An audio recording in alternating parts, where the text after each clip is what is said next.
দেশের 18% প্রাপ্তবয়স্ক ভুগছেন মানসিক সমস্যায়। রোগ থাকলেও চিকিৎসাহীনতায় বাড়ছে আত্মহত্যার ঝুঁকি। চট্টগ্রামের মদুনা ঘাটে গুলিতে বিএনপি কর্মী নিহত, আহত আরও 2। ঘটনার জেরে নগরীর উত্তর জেলা কমিটি বিলুপ্ত।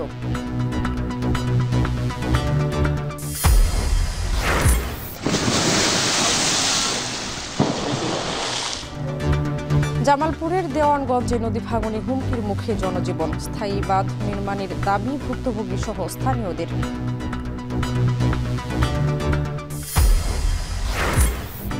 এবং পাবনার ভাঙড়ায় 26টি নৌকা স্কুলে 2000-এর বেশি শিক্ষার্থী।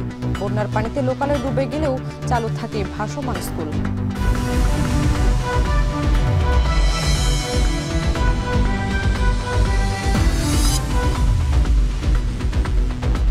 স্বাগত এখন বাজারে। পুরো আয়োজনে আপনাদের সঙ্গে আছি আমি শামিমা শাম্মী। দেশের প্রায় 18% প্রাপ্তবয়স্ক মানুষ কোনো না কোনোভাবে মানসিক স্বাস্থ্য সমস্যায় ভুগছেন। ক্যারিয়ার নিয়ে হতাশা, পারিবারিক চাপ, প্রেম ঘটিত সমস্যা ও অর্থনৈতিক অনিশ্চয়তা যার প্রধান কারণ, যা রূপ নিচ্ছে আত্মহত্যায়। এই তালিকায় সাংবাদিকের সংখ্যাও উল্লেখযোগ্য। দেশে বর্তমানে 2000 মানসিক রোগ বিশেষজ্ঞ দিয়ে চলছে 18 কোটি মানুষের সেবা কার্যক্রম। রিপন হাসানের ক্যামেরায় বিস্তারিত জানাচ্ছেন বাইজিদ সাদ।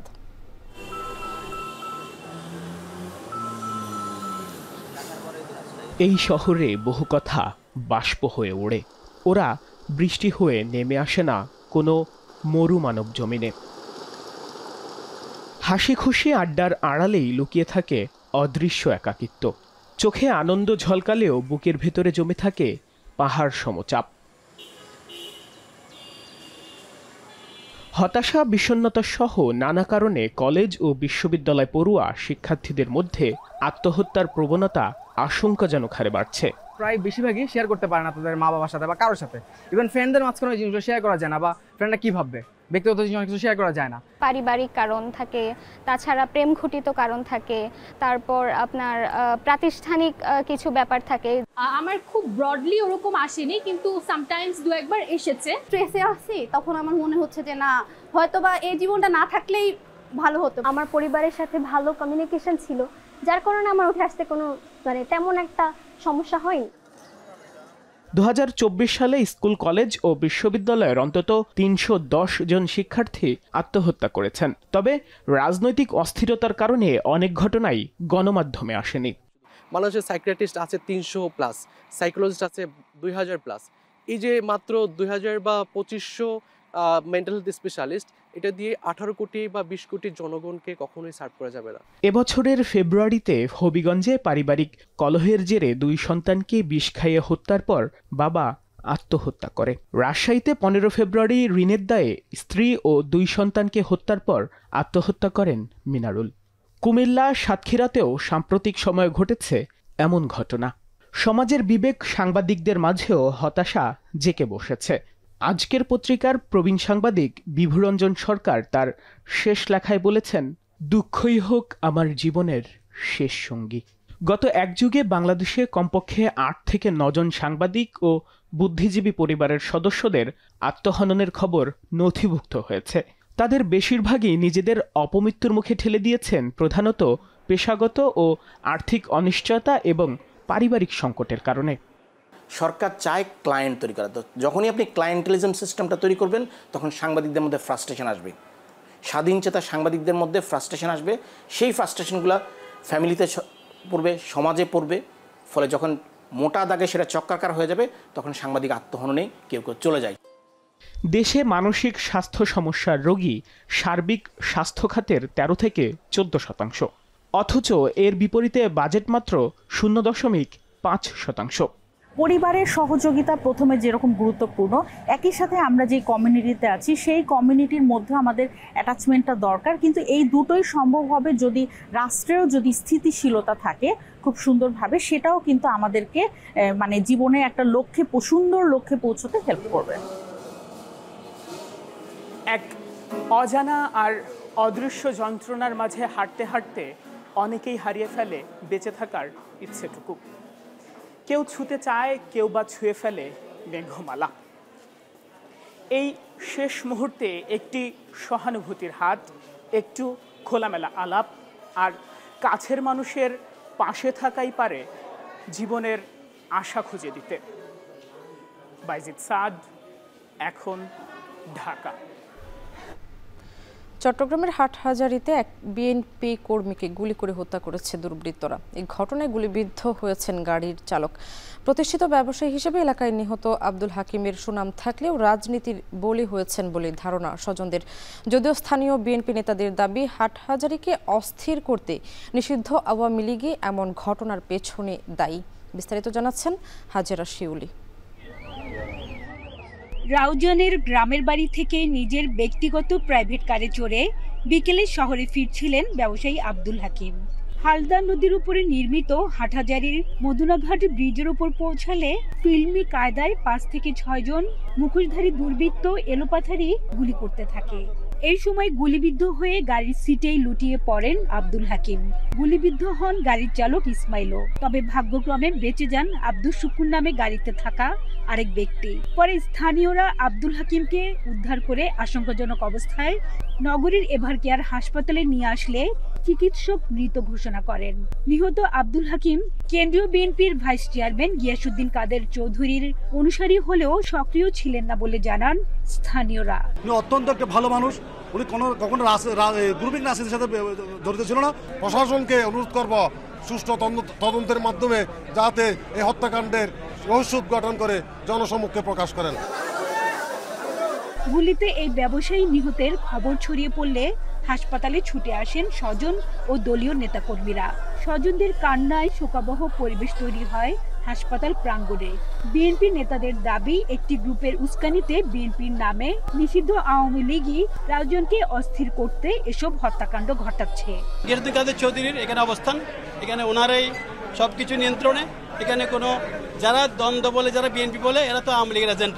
এরা আগে ছিল অতীতে আমি সম্পর্ক, এখানে তারা আওয়ামী লীগ সম্পর্ক মেনটেন করে চলে। 5 আগস্টের পরাজিত শক্তি আজকে রাউজানের মধ্যে বিএনপির নাম দিয়ে আজকে ঐক্যবদ্ধ হয়েছে।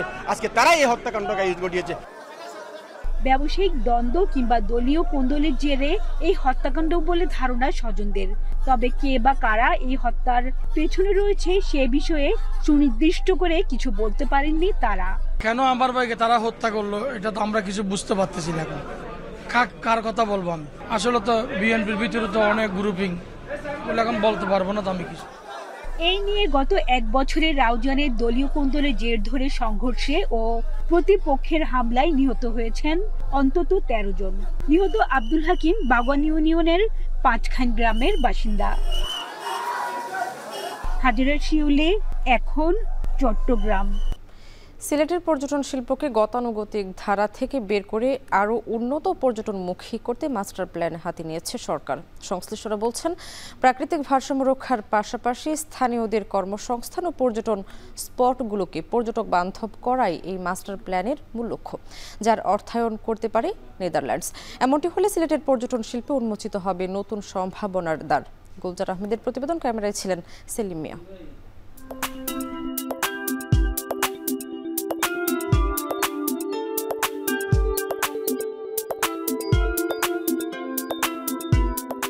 প্রকৃতির অপার সৌন্দর্যে ঘেরা সিলেটের আনাচে কানাচে ছড়িয়ে আছে অসংখ্য পর্যটন স্পট। দেশের বিভিন্ন প্রান্ত থেকে প্রতিদিনই হাজারো ভ্রমণ পিপাসু ছুটে আসেন এসব অনিন্দ্য সুন্দর স্থানগুলো ঘুরে দেখতে। তবে সাদাপাথর কাণ্ডের পর পর্যটন খাতের নিরাপত্তা ও টেকসই উন্নয়ন নিয়ে নতুন করে প্রশ্ন ওঠে। দীর্ঘদিন ধরেই সিলেটের পর্যটন স্পটগুলোকে ইকো ফ্রেন্ডলি করার দাবি জানিয়ে আসছিলেন সিলেটবাসী। অবশেষে সেই দাবি পূরণের পথে বড় পদক্ষেপ নিয়েছে সরকার। জেলা প্রশাসন জানায়, বিছানাকান্দি, সাদাপাথর, জাফলং, উৎনছড়া, লালাখাল, রাতারগুল সহ জেলার 6টি পর্যটন স্পট ও এর পরিবেশ রক্ষায় মাস্টার প্ল্যান করা হয়েছে। বিছনাকান্দি, রাতারগুল সহ এখানে আমাদের সিলেটে যে টুরিস্ট স্পটগুলো আছে, এই স্পটগুলোকে কেমনে আরও সাস্টেনেবল ওয়েতে একটা বড় ধরনের ইকো ট্যুরিজম স্পট করা যায়, সেই জন্য এটা কাজ চলছে, প্ল্যানিং চলছে এটা। তো আমরা আশা করছি এইটার মাধ্যমে যখন এটা নেদারল্যান্ড গভর্নমেন্ট আমরা আশা করছি ফান্ডিং করবে। সরকারের এই উদ্যোগে আশাবাদী সিলেটের পর্যটন ব্যবসায়ী ও সংশ্লিষ্টরা। তবে প্রকল্প বাস্তবায়নে দীর্ঘ সূত্রিতা যেন না হয় সেদিকেও নজর দেওয়ার পরামর্শ তাদের। সাদাপাথর নিয়ে একটা মাস্টার প্ল্যান ছিল, এটার কিছু কাজের উদ্বোধনও হয়েছিল, আনফর্চুনেটলি এটার কোনো দৃশ্যমান অগ্রগতি আমরা এখনো দেখিনি। তো এখন আবার শুনলাম যে আরেকটা মাস্টার প্ল্যান আসছে 6টা স্পট নিয়ে। তো যেটাই করা হোক প্রপার প্ল্যান করে দ্রুত সময়ের মধ্যে মানে এগুলা করা প্রয়োজন। ইতিমধ্যে এই মাস্টার প্ল্যানের সম্ভাব্যতা যাচাইয়ের অংশ হিসেবে সাদাপাথর এলাকা পরিদর্শন করেছে সরকারের বিভিন্ন দপ্তরের কর্মকর্তা এবং পরিবেশ ও স্থাপত্য বিশেষজ্ঞদের সমন্বয়ে গঠিত 13 সদস্যের কমিটি। এ সময় পর্যটন খাতকে আরও আধুনিক ও পরিবেশ বান্ধব করার নানান পরিকল্পনার কথা জানান কমিটির সদস্যরা। ছুটির দিনে কতজন ট্যুরিস্ট আসবেন তার জন্য কোথাও একটা গেট থাকতে হবে, যে একটা মাত্র গেট দিয়ে লোকজন আসবে, বড় গেট, অনেক গেটের লোকজন থাকবেন। যদি টিকিটের ব্যবস্থা সরকার করতে চায়, 2 পয়সা আর্ন করতে চায়, নো প্রবলেম ইন ইট, কিন্তু সেটা বলে দিতে হবে। এবং সেইখানেই যেখানে এই ব্যারিয়ারটা থাকবে, প্লাস্টিক নিয়ে কেউ ভিতরে ঢুকতে পারবে না। সিলেটের জন্য বহুদিনের একটা স্বপ্ন ছিল 6টা-7টা খাল, শুধু এটা না, this not the single spot, আমরা পুরো এলাকা নিয়ে একটা মাস্টার প্ল্যান করা, প্রতিটা খালে যেন টুরিস্টরা যেতে পারে, বাংলাদেশ যেন সারা বিশ্বে এত সুন্দর ল্যান্ডস্কেপ দেখতে পারে। একই সঙ্গে প্রকল্প বাস্তবায়নে নেদারল্যান্ডস সরকারের সম্ভাব্য অর্থায়নের কথাও উল্লেখ করেন মাস্টার প্ল্যান সমন্বয় কমিটির সভাপতি। সিলেট হলো যে একটি আমাদের পর্যটন হাব, সেই পর্যটন হাবকে কীভাবে সমন্বিতভাবে একটা পৃথিবীর জন্য সবার জন্য বোধগম্য এবং সহজগম্য করতে পারি, এবং পর্যটনের যে সমস্ত সুবিধাগুলো প্রয়োজন সেগুলো আমরা এখানে স্থাপন করতে পারি। পর্যটন সংশ্লিষ্টরা বলছেন, সিলেটের 6টি পর্যটন স্পটকে কেন্দ্র করে সরকারের যে মাস্টার প্ল্যান তার বাস্তবায়িত হলে বদলে যাবে পুরো সিলেট অঞ্চলের অর্থনীতি ও পর্যটনের বর্তমান চিত্র। গুলজার আহমেদ, এখন সিলেট। জামালপুরের দেওয়ানগঞ্জে ব্রহ্মপুত্র নদ ও জিঞ্জিরাম নদীর বিভিন্ন স্থানে তীব্র ভাঙন দেখা দিয়েছে। এতে হুমকির মুখে রয়েছে বিভিন্ন সরকারি প্রতিষ্ঠান, কয়েকটি গ্রাম, আবাদি জমি, রাস্তাঘাট সহ গুরুত্বপূর্ণ স্থাপনা। ভাঙন ঠেকাতে দ্রুত পদক্ষেপ নেওয়ার দাবি স্থানীয়দের। আর পানি উন্নয়ন বোর্ড বলছে, ভাঙন কবলিত এলাকায় জরুরি ভিত্তিতে ব্যবস্থা নেওয়া হয়েছে। এছাড়া স্থায়ী ভাঙন রোধে প্রকল্প পাঠানো হয়েছে মন্ত্রণালয়ে। জুয়েল রানার প্রতিবেদন। 2 মাস ধরে তীব্র ভাঙনের কবলে জামালপুরের দেওয়ানগঞ্জ উপজেলার মধ্যপুল্লাকান্দি, ফারাজিপাড়া, টাকিমারি, মদনের চরসহ ওই এলাকার বিভিন্ন স্থান। হুমকিতে রয়েছে শিক্ষা প্রতিষ্ঠান, বাজার, রাস্তাসহ শত শত একর ফসলি জমি। বসতভিটা নদে বিলীন হওয়ায় অনেকেই আশ্রয় নিয়েছে অন্যের বাড়িতে। দেওয়ানগঞ্জের পুল্লাকান্দি গ্রামের ডলি বেগম পুরাতন ব্রহ্মপুত্র নদের আগ্রাসী থাবায় তার বসতভিটা বিলীন হয়েছে 8 বার। নদের সঙ্গে সংগ্রাম করে জীবনের শেষ সময়ে এসে হাঁপিয়ে উঠেছেন। বাড়িঘর দিয়ে সবকিছু গেল, আমার তার পুরো কোনো অস্বস্তি হয়ে আছি, তার মতন কোনো বস্তি নেই, কোনোখানে যার মতন কোনো বস্তি নেই। ওরাই যাই, কোথায় যাই আমরা, যাই থাকবো আমরা। শুধু ডলি বেগম নয়, নদী ভাঙনের শিকার হয়েছে এই এলাকার অনেকেই। ভাঙন রোধে ব্যবস্থা নেওয়ার পাশাপাশি স্থায়ী বাঁধ নির্মাণের দাবি ভুক্তভোগী সহ স্থানীয়দের। ঘর বাড়ি উঠাতে পারি না, ফুলাপান লেখাপড়া করতে পারি না। আঙুল নদীতে যাতে ভাঙন দেন, বন্ধক দেন, যাতে না আমরা বসবাস করি নিয়ে, পোলাপান নিয়ে যাতে বসবাস করি নিয়ে আমরা যদি এই জায়গায় থাকতে পারি। আমার এই ছোট্ট জীবনে প্রায় 6 বার নদী গর্ভে বিলীন হয়ে গেছে। আমরা এখন নদী ভাঙতে ভাঙতে একেবারে নিঃস্ব হয়ে গেছি। এবার যদি তাদের যে ভেঙে নিচ্ছে, তারা যে কোথায় যেয়ে দাঁড়াবে তা বলা রাখে না। যাতে তারা স্থায়ীভাবে দীর্ঘ বাঁধের ব্যবস্থা করে দেয়, সেটাই আমরা দাবি করব প্রশাসনের কাছে। আর নদী ভাঙন ঠেকাতে নানা ব্যবস্থা নেওয়ার কথা জানালেন পাউবোর এই কর্মকর্তা। আমাদের অনুন্নয়ন রাজস্ব বাজেট থেকে এবং এমার্জেন্সি বাজেট থেকে আমাদের যেই পোর্শনগুলো অতি জরুরি এবং স্থাপনা হুমকির সম্মুখীন, সেই জায়গাগুলোতে আমরা ভাঙন প্রতিরোধে তাৎক্ষণিক ব্যবস্থা গ্রহণ করছি। এমার্জেন্সি এবং এনডিআরএ বেশ কিছু জায়গা প্রস্তাবনায় রয়েছে। গত 1 সপ্তাহে মধ্যপুল্লাকান্দি গ্রামে ব্রহ্মপুত্র নদের ভাঙনে 20 থেকে 30টি বসতবাড়ি নদের গর্ভে বিলীন হয়ে গেছে। ভাঙন রোধে স্থায়ী পদক্ষেপ নেবে সরকার, এমন প্রত্যাশা নদীপাড়ের মানুষগুলোর। এখন জামালপুর। দেওয়ানগঞ্জের ব্রহ্মপুত্র নদ ও জিঞ্জিরাম নদীর ভাঙনের আরও খবর জানাতে ব্রহ্মপুত্র নদীর পাড় থেকে যুক্ত হয়েছেন জুয়েল রানা।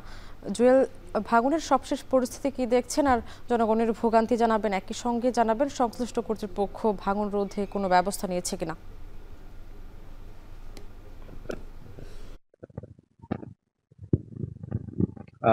সামনে জামালপুরের দেওয়ানগঞ্জের ব্রহ্মপুত্র নদ এবং জিঞ্জিরাম নদীর গত 1 থেকে 1.5 মাস ধরে অব্যাহত ভাঙন শুরু হয়েছে। ইতিমধ্যে ভাঙন কবলিত এলাকায় জামালপুর পানি উন্নয়ন বোর্ডের নির্বাহী প্রকৌশলী রকিবুজ্জামান খান তার যে প্রকৌশলী টিম রয়েছে সেই টিম নিয়ে তিনি নদী ভাঙন কবলিত এলাকা পরিদর্শন করেছেন। সেই সাথে ভাঙন কবলিত এলাকায় জিও ব্যাগ ফেলানো হচ্ছে। পাশাপাশি তিনি জানিয়েছেন 2টি প্রকল্প ইতিমধ্যে মন্ত্রণালয় প্রেরণ করা হয়েছে। সেই প্রকল্প পাশ হলে তারা এখানকার নদী ভাঙন কবলিত স্থায়ী একটি বাঁধ নির্মাণের কথা তারা জানিয়েছেন। আরেকটি বিষয় বলা চলে, এই যে 1 থেকে 1.5 মাস ধরে নদী ভাঙন শুরু হচ্ছে, ইতিমধ্যে স্থানীয় প্রশাসনের মাধ্যমে আমরা জানতে পেরেছি সেই দেওয়ানগঞ্জের 2টি নদী তীরবর্তী এলাকায় প্রায় শতাধিক বসত বাড়ি ইতিমধ্যে নদীগর্ভে বিলীন হয়েছে। পাশাপাশি শত শত একর ফসলি যে জমি রয়েছে সেটিও নদীগর্ভে প্রতিনিয়ত বিলীন হচ্ছে। একটি বিষয় সামনে বলা যেতেই পারে, বৈরী আবহাওয়া শুরু হলে সেখানে নদী ভাঙন বেশি শুরু হয়। অর্থাৎ ইতিমধ্যে দেওয়ানগঞ্জের যে নদী তীরবর্তী যে রূপা আমন, ধান, আখ, অন্যান্য শীতকালীন সবজি সেটিও কিন্তু আমরা নদী গর্ভে বিলীন হতে দেখেছি। সব মিলিয়ে বলা যায় নদী তীরবর্তী মানুষগুলো দুর্ভোগ কিন্তু এই মুহূর্তে চরম। স্যার, যে সকল মানুষ এখন নদী গর্ভে তাদের সহায় সম্বল সবকিছু হারিয়েছে, তারা কিন্তু নদী তীরবর্তী এলাকায় তারা আশ্রয় নিয়েছে। আবার অনেকেই নদী গর্ভে ঝুঁকিপূর্ণ অবস্থা রয়েছে, তারাও কিন্তু তাদের বসতির সমস্ত জিনিসপত্র তারা কিন্তু সরাতেও আমরা সকাল থেকে দেখেছি। আরেকটি বিষয় বলা চলে, ইতিমধ্যে দেওয়ানগঞ্জের মদনের চর, পোল্লাকান্দি, জালুর চর, সানন্দবাড়ি এই যে এলাকাগুলো রয়েছে, এই এলাকার প্রায় 8 থেকে 10টি গ্রাম যে গুরুত্বপূর্ণ যে শিক্ষা প্রতিষ্ঠান, মসজিদ, মাদ্রাসা, রাস্তা সেগুলো কিন্তু ইতিমধ্যে ভাঙন হুমকিতে রয়েছে বলে সেখানকার স্থানীয় জনপ্রতিনিধিরা জানিয়েছে। আরেকটি বিষয় বলা চলে, ভুক্তভোগী পরিবারদের দাবি, তারা এই মুহূর্তে যে প্রশাসনের যে ত্রাণ তৎপরতা রয়েছে সেটি তারা চায় না। তাদের একটি মাত্র দাবি হচ্ছে তারা এখানে ভাঙন কবলিত এলাকায় তারা স্থায়ী একটি বাঁধ নির্মাণের দাবি জানিয়েছে। সব মিলিয়ে বলা চলে, তারা ইতিমধ্যে কিন্তু সামাজিক আন্দোলন গড়ে তুলছে নদী ভাঙন কবলিত এলাকার মানুষগুলো। এই ছিল জামালপুর থেকে নদী ভাঙনের সবশেষ তথ্য। সামনে নদী ও সমুদ্রে সব ধরনের মাছ ধরায় নিষেধাজ্ঞা ও মুরগির সরবরাহ কম থাকায় পটুয়াখালীতে কেজিতে 20 টাকা বেড়েছে ব্রয়লার ও সোনালী মুরগির দাম। তবে অপরিবর্তিত রয়েছে অন্যান্য মুরগি ও ডিমের দাম। এ নিয়ে বিস্তারিত জানাতে কলাপাড়া নাচনাপাড়া থেকে যুক্ত হচ্ছেন জসিম পারভেজ। জসিম, ব্রয়লার ও সোনালী মুরগির দাম বৃদ্ধিতে ক্রেতা বিক্রেতার প্রতিক্রিয়া কেমন দেখছেন?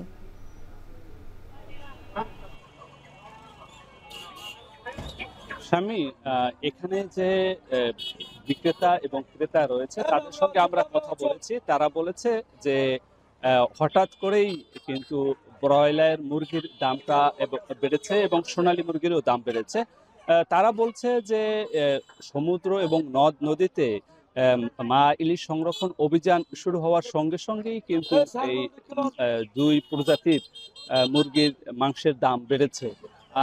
এখানে যে ব্যবসায়ীদের সঙ্গে আমরা কথা বলেছি তারা আমাদেরকে নিশ্চিত করেছে আজ এই কলাপাড়া নাচনাপাড়া পাইকারি যে মুরগির বাজার রয়েছে এখানে 1 কেজি ব্রয়লার মুরগি বিক্রি হচ্ছে 170 টাকা, প্রতি কেজিতে বেড়েছে 20 টাকা, এবং সোনালী মুরগি বিক্রি হচ্ছে প্রতি কেজি 270 টাকা, এখানে বেড়েছেও 20 টাকা। এছাড়াও অপরিবর্তিত অবস্থায় বিক্রি হচ্ছে লাল কক মুরগি, প্রতি কেজি বিক্রি হচ্ছে 320 টাকা। এছাড়া যে লেয়ার মুরগি রয়েছে সেগুলো বিক্রি হচ্ছে 300 টাকা প্রতি কেজি। এগুলো অপরিবর্তিত অবস্থায় বেচে বিক্রি হচ্ছে, এবং কালার বার্ড মুরগি সেগুলো বিক্রি হচ্ছে 270 টাকা অপরিবর্তিত অবস্থায়, এবং দেশি মুরগি বিক্রি হচ্ছে 450 টাকা, সেটির দামও কিন্তু অপরিবর্তিত অবস্থায় রয়েছে। আর অপরিবর্তিত অবস্থায় রয়েছে ডিমের দামও, প্রতি হালি ডিম বিক্রি হচ্ছে ব্রয়লার 45 টাকা, এবং দেশি মুরগির ডিম বিক্রি হচ্ছে 60 টাকা, এবং হাঁসের ডিম বিক্রি হচ্ছে 70 টাকা প্রতি হালি। তো এখানকার যে ক্রেতা তারা বলছেন যে এখন কিন্তু সামুদ্রিক ও মাছের সরবরাহ কম থাকায় এমনটি দাম হঠাৎ করে ওঠার বিষয়ে সংশ্লিষ্ট যে আইন শৃঙ্খলা বাহিনী রয়েছে তাদের হস্তক্ষেপ এবং নজরদারি বাড়ানোর কথা বলেছে, এবং যে মুরগি এবং উৎপাদনকারী এবং বিক্রেতা তারা আমাদেরকে জানিয়েছে যে এখন কিন্তু ব্রয়লার মুরগির উৎপাদন একটু কমেছে, সে কারণেই সরবরাহ কম হচ্ছে এবং দামটাও সে কারণেই বেড়েছে। তো এই ছিল আমার কাছে সবশেষ। স্বামী, পটুয়াখালী থেকে মুরগির বাজারের খবর জানাচ্ছিলেন জসিম পারভেজ। দেশের উপকূল ও নদ নদীতে চলছে মা ইলিশ সংরক্ষণ অভিযান। 4 অক্টোবর থেকে শুরু হওয়া এই অভিযান চলবে 25 অক্টোবর পর্যন্ত। প্রজনন নির্বিঘ্ন করতে সব ধরনের মাছ শিকার বন্ধে কঠোর অবস্থানে প্রশাসন। ঝুঁকিপূর্ণ এই পেশায় টিকে থাকতে সহজ শর্তে ঋণ, প্রণোদনা এবং খাদ্য সহায়তা দ্রুত বাস্তবায়নের দাবি জেলে ও ব্যবসায়ীদের। নেসারউদ্দিনের ক্যামেরায় জসিম পারভেজের প্রতিবেদন। আশ্বিনী পূর্ণিমা ও অমাবস্যার সময় প্রজননের জন্য গভীর সমুদ্র থেকে তীরে আসে মা ইলিশ। তাই মা ইলিশ রক্ষায় 22 দিন ইলিশ মাছ ধরা, পরিবহন, মজুদ ও বিক্রিতে নিষেধাজ্ঞা দিয়েছে সরকার। অভিযান সফল করতে তৎপর মৎস্য বিভাগ, নৌ পুলিশ ও কোস্টগার্ড। থাকছে জেল জরিমানার বিধানও। তবে জীবিকার অনিশ্চয়তায় বিপাকে পড়েছে নিবন্ধিত জেলেরা। প্রণোদনা ও খাদ্য সহায়তা সময় মতো না পাওয়ায় ক্ষোভ বাড়ছে তাদের মধ্যেও। 22 দিনে বাড়িতে থাকবো, কিন্তু কোনো দিক থেকে সহযোগিতা পাইতেছি না। তাইলে আমরা জেলিরা মনে করেন কিভাবে চলবো? আমরা 12 মাস এই জাল পাই। সরকার যদি অভিযোগ দেয় তাহলে আমরা অভিযোগ পালন করি, কিন্তু আমরা তল পাই না। সাগরের যে ট্রলিংগুলা, ওই ট্রলিংগুলো আমরা বন্ধ করা চাই, নাইলে আমাদের জাল ফল বা সম্পদ সর্বকিছু আমাদের নষ্ট করলে আমাদের রিজিক নষ্ট করে। এবছরে ট্রলিং বন্ধ হওয়ার কারণে জেলে বাইরে, ছোট ছোট জেলে বাইরে অনেক মাছ পেয়েছে। এদিকে বিশেষজ্ঞরা বলছেন টেকসই ইলিশ উৎপাদনে এই অভিযান জরুরি হলেও বাস্তবায়নের সাথে সাথেই ক্ষতিগ্রস্ত পরিবারের জন্য বিকল্প আয়ের ব্যবস্থা করা প্রয়োজন। বিগত সময় দেখেছি যে এই অবরোধ শেষ হয়ে যাওয়ার পরে আসলে এই প্রণোদনাগুলো দিচ্ছে, বা 58 দিনের যে অবরোধ ছিল সাগরের নিষেধাজ্ঞা, এটাতেও কিন্তু অবরোধ শেষ হয়ে যাওয়ার পরে আমরা দেখেছি যে প্রণোদনা পেয়েছে। সুতরাং এটা যদি আমরা একটু আগে করতে পারি তাহলে এই খুব সুষ্ঠুভাবে আসলে এই অবরোধটা পালন করা সম্ভব। আমরা সর্বোচ্চ চেষ্টা করব সঠিক জেলেদের মাঝে এই চাল বিতরণ করার জন্য, এবং আমরা বিশ্বাস করি আমরা এই মা ইলিশের প্রজনন মৌসুম যদি সুন্দরভাবে বাস্তবায়ন করতে পারি, ইলিশের টেকসই উন্নয়ন হবে, মজুদ বৃদ্ধি পাবে এবং আমাদের জেলেরা আগামী বছর আবার প্রচুর পরিমাণে ইলিশ আহরণ করে তাদের জীবন জীবিকা নির্ভর করবে। পটুয়াখালীর বিভিন্ন উপজেলায় 67টি অভিযানে প্রায় 19,000 টাকার জাল জব্দ করা হয়েছে। মামলার দায় করা হয়েছে 5টি ও জরিমানা আদায় হয়েছে প্রায় 10,000 টাকা। এখন পটুয়াখালী। বরিশালের হিজলায় মেঘনা নদীতে মা ইলিশ সুরক্ষায় আভিযানিক দলের উপর হামলা চালিয়েছে জেলেরা। হামলায় মৎস্য কর্মকর্তা সহ আহত হয়েছেন কয়েকজন। এই ঘটনায় আটক করা হয়েছে 7 জেলেকে। মঙ্গলবার বিকেলে 4:30টার দিকে মেঘনা নদীর হিজলা উপজেলার কালীগঞ্জ অংশে এই ঘটনা ঘটে। মেঘনা নদীতে নিষেধাজ্ঞা উপেক্ষা করে জেলেরা মাছ শিকারের সময় কোস্টগার্ড ও মৎস্য কর্মকর্তাদের একটি সমন্বিত দল জেলেদের ধাওয়া করে। তখন জেলেরা পালানোর চেষ্টা করে। একসময় জেলেদের নৌকার কাছাকাছি এসে পৌঁছালে জেলেরা আভিযানিক দলের উপর অতর্কিতে হামলা চালায়। এতে হিজলা উপজেলার সিনিয়র মৎস্য কর্মকর্তা মোহাম্মদ আলম সহ কোস্টগার্ডের কয়েকজন সদস্য আহত হন। এ সময় মৎস্য অধিদপ্তরের স্পিডবোট ক্ষতিগ্রস্ত হয় এবং একটি জেলে নৌকা ডুবে যায়। পরে সাঁতরে পালানোর সময় 7 জেলেকে আটক করা হয়।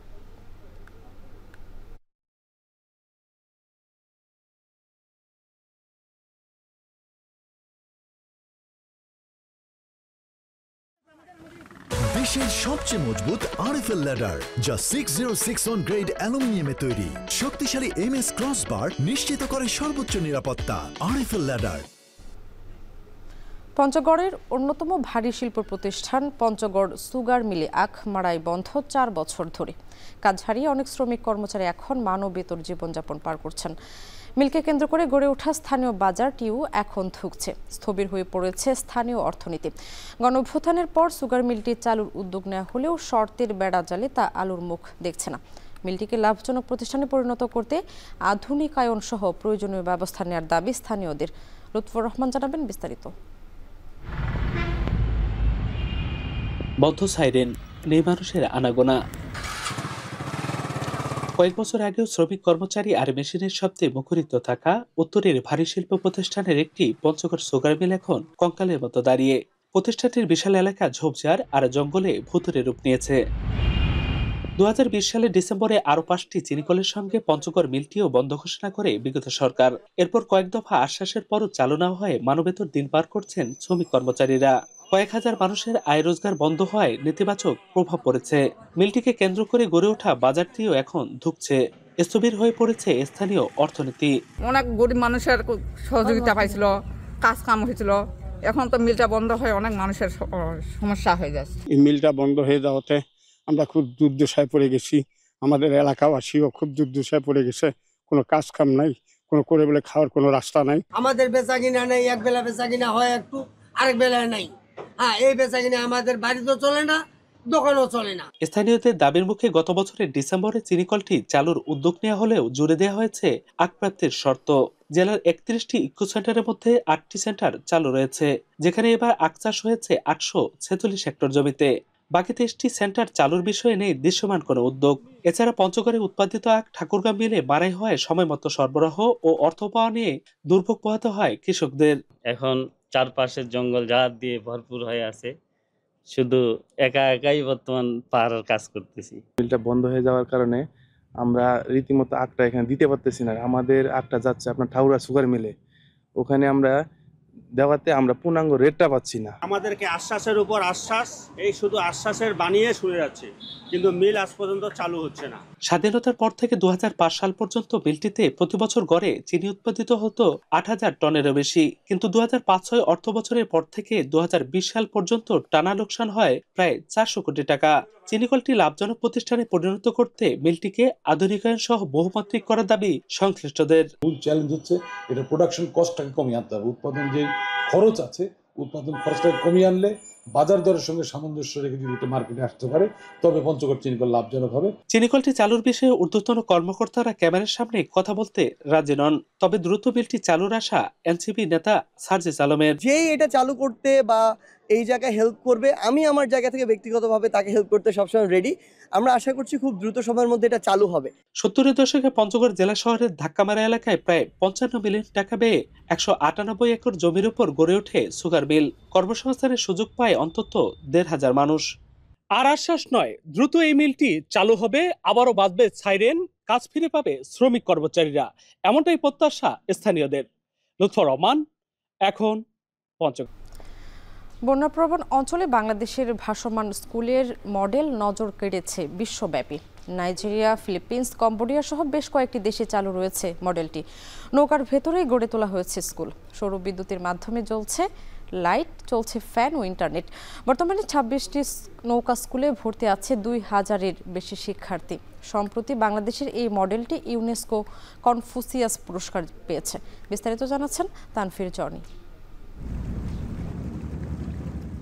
পানির উপর ভাসছে গোটা একটি স্কুল।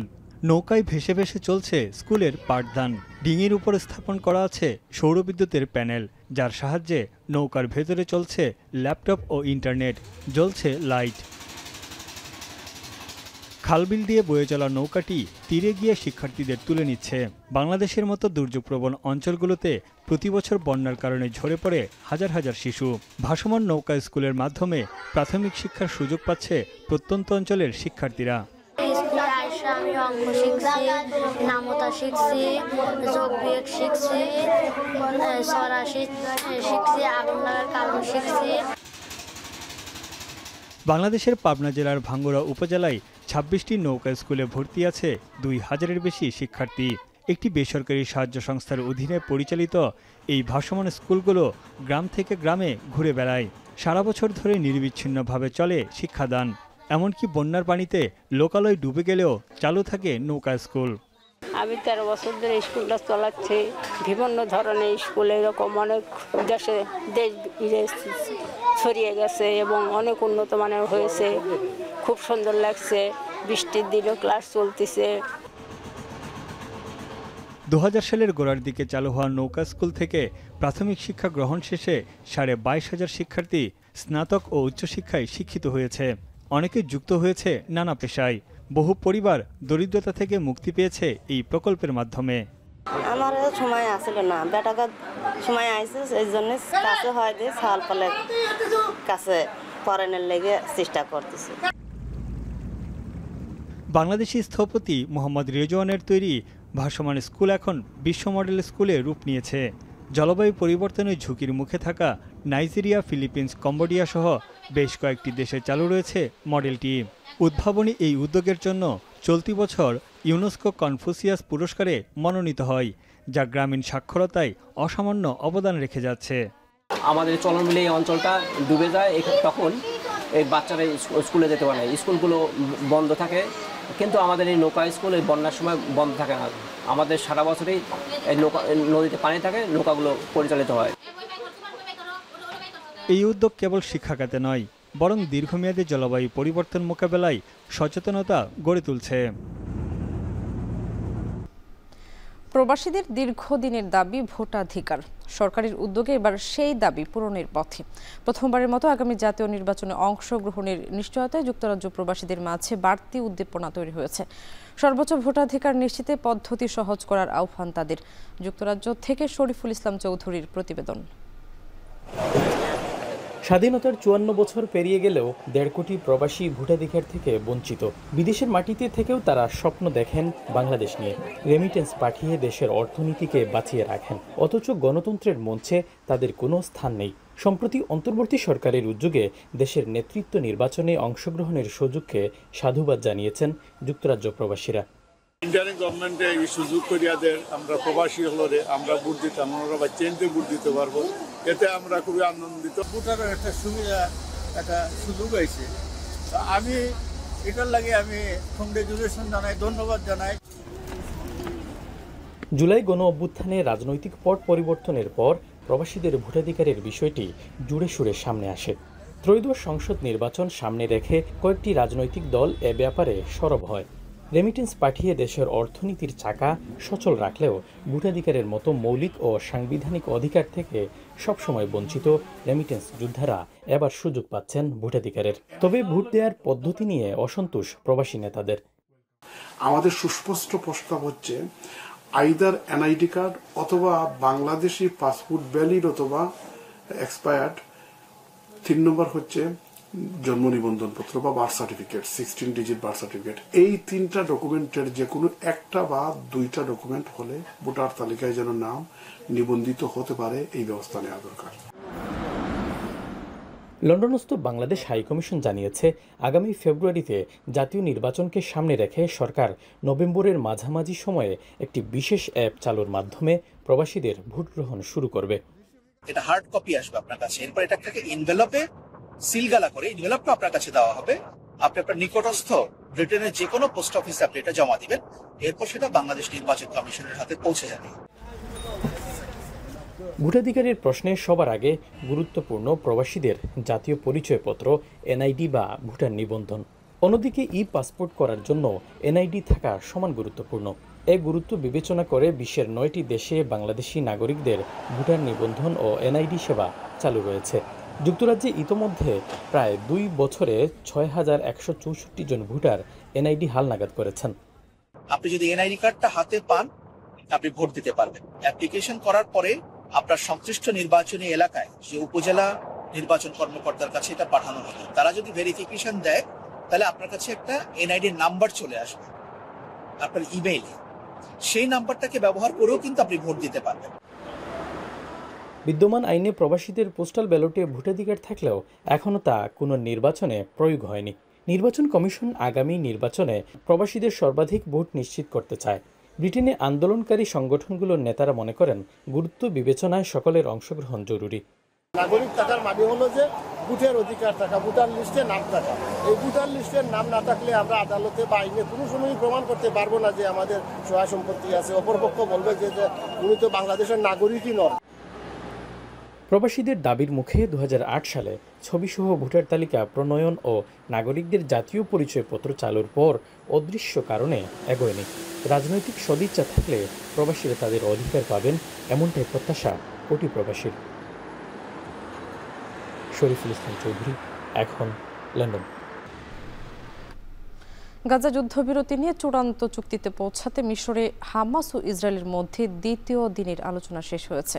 এতে গাজা থেকে ইসরায়েলি সেনা পুরোপুরি প্রত্যাহার এবং কোনো বাধা ছাড়াই গাজায় ত্রাণ সামগ্রী প্রবেশের দাবি করেছে হামাস। রয়টার্স জানায়, গাজা থেকে সৈন্য প্রত্যাহার করলে হামাস ইসরায়েলি বন্দীদের মুক্তি দেওয়া শুরু করবে বলে আলোচনায় দাবি উত্থাপন করেছে। পাশাপাশি স্থায়ী যুদ্ধবিরতির জন্য আন্তর্জাতিক প্রতিশ্রুতিও চেয়েছে গোষ্ঠীটি। এদিকে খুব দ্রুত গাজার শান্তি চুক্তির মাধ্যমে মধ্যপ্রাচ্য সংকটের সমাধান ঘটবে বলে ফের আশাবাদ ব্যক্ত করেছেন মার্কিন প্রেসিডেন্ট ডোনাল্ড ট্রাম্প।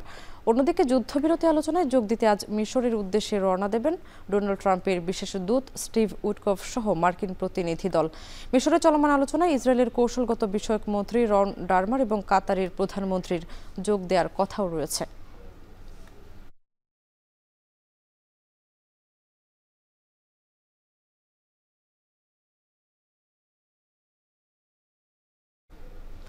গাজায় 2 বছর ধরে চলা সংঘর্ষে ধ্বংস হয়েছে শহরের পর শহর, গৃহহীন হয়েছেন লাখো মানুষ। এমন এক পরিস্থিতিতে যেখানে জীবন বাঁচানোই বড় চ্যালেঞ্জ, সেখানে দায়িত্ব পালন করছেন একজন অভিজ্ঞ দমকল কর্মী রায়েদ আশুর। নিজে উদ্বাস্ত হয়েও প্রতিদিন ছুটে চলছেন ধ্বংসস্তূপের ভেতর জীবনের খোঁজে। বিস্তারিত জানাচ্ছেন সানজিদা ইসলাম তন্নি। যুদ্ধবিধ্বস্ত গাজা, যেখানে প্রতিটি বাড়ি যুদ্ধের চিহ্ন বহন করে চলেছে, সেখানে এক ব্যক্তি এখনো আগুন নেভান, জীবন বাঁচান আর খালি হাতে খুঁজে ফেরেন বেঁচে থাকা মানুষদের। রায়েদ আশুর 3 দশক ধরে গাজায় দায়িত্ব পালন করছেন ফায়ার ফাইটার হিসেবে।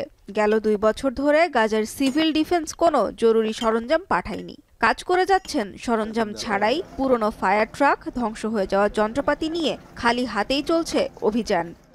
أي منظمة في سبيل دعمنا من ناحية العتاد والمعدات بالذات وخاصة الإسعافات لم يدخل على قطاع غزة وعلى الدفاع المدني تحديدا।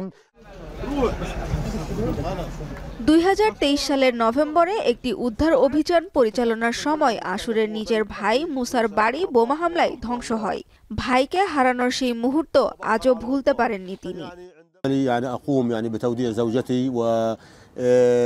وهي تعلم يعني علم اليقين بأنه في أي لحظة ممكن يعني إنها يعني تفقدني أو إنه يعني يتم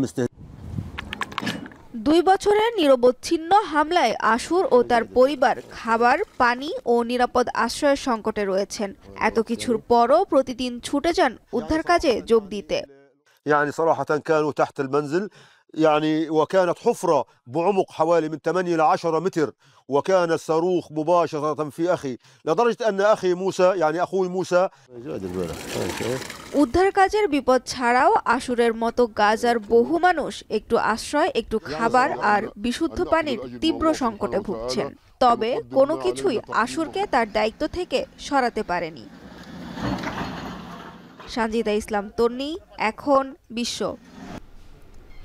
নতুন কমিটি গঠিত হওয়ার পর দিনই দায়িত্ব পেলেন বিসিবির নতুন পরিচালকরা। তবে কোনো কমিটিতে রাখা হয়নি ভাইস প্রেসিডেন্ট ফারুক আহমেদকে। আর নির্বাচনকে কেন্দ্র করে বিপিএল নিয়ে শঙ্কা দেখা দিলেও ডিসেম্বর জানুয়ারিতেই বিপিএল আয়োজনের সিদ্ধান্ত হয়েছে বোর্ড সভায়। বিস্তারিত জানাচ্ছেন আরিফুল ইসলাম সাহাব।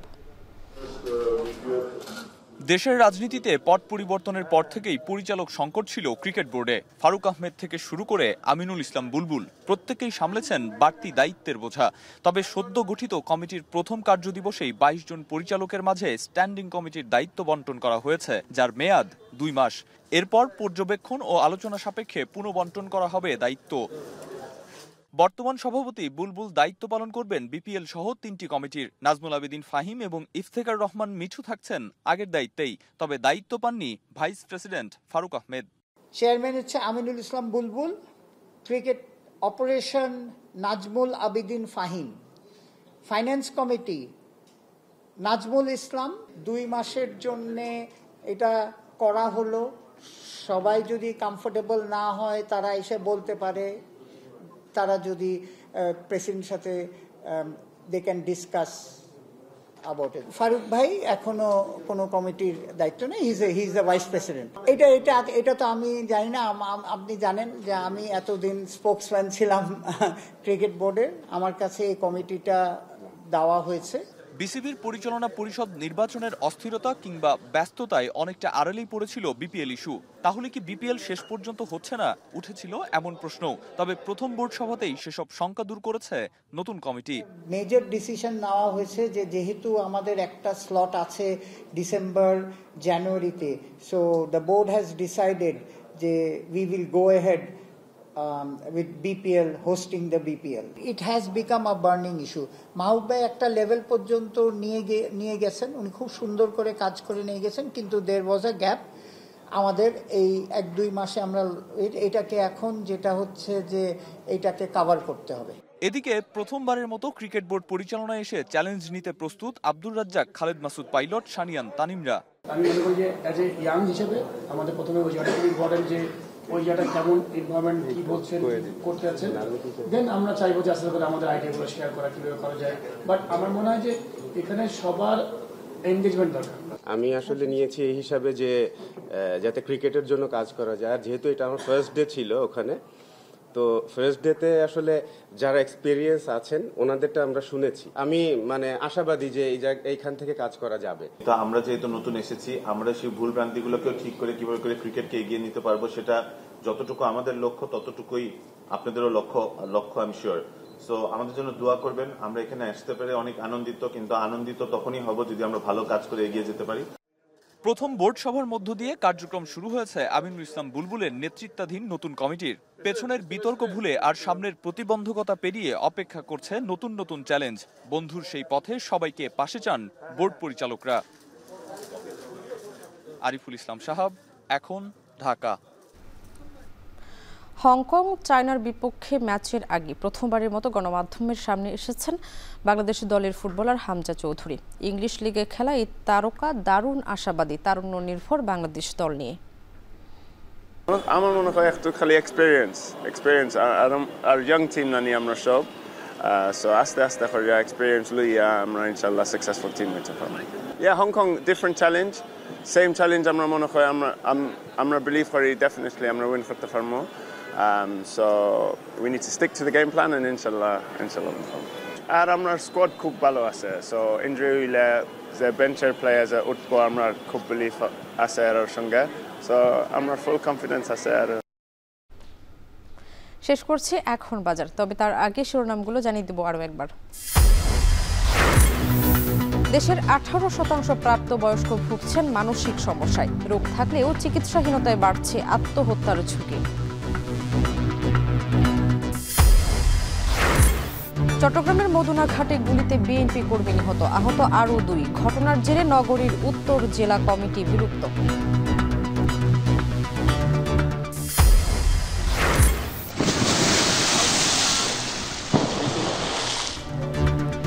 জামালপুরের দেওয়ানগঞ্জে নদী ভাঙনে হুমকির মুখে জনজীবন। স্থায়ী বাঁধ নির্মাণের দাবি ভুক্তভোগী সহ স্থানীয়দের।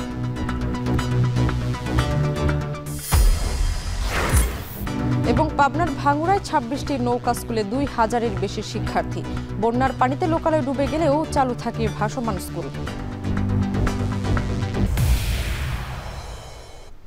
এ ছিল এখন বাজারে। এখন টেলিভিশন ওয়েবসাইটে দেখতে ভিজিট করুন www.এখন.tv। এছাড়া ফেসবুকে দেখুন facebook.com/tv.এখন এবং ইউটিউবে এখন টেলিভিশন দেখতে ভিজিট করুন youtube.com/c/এখন tv।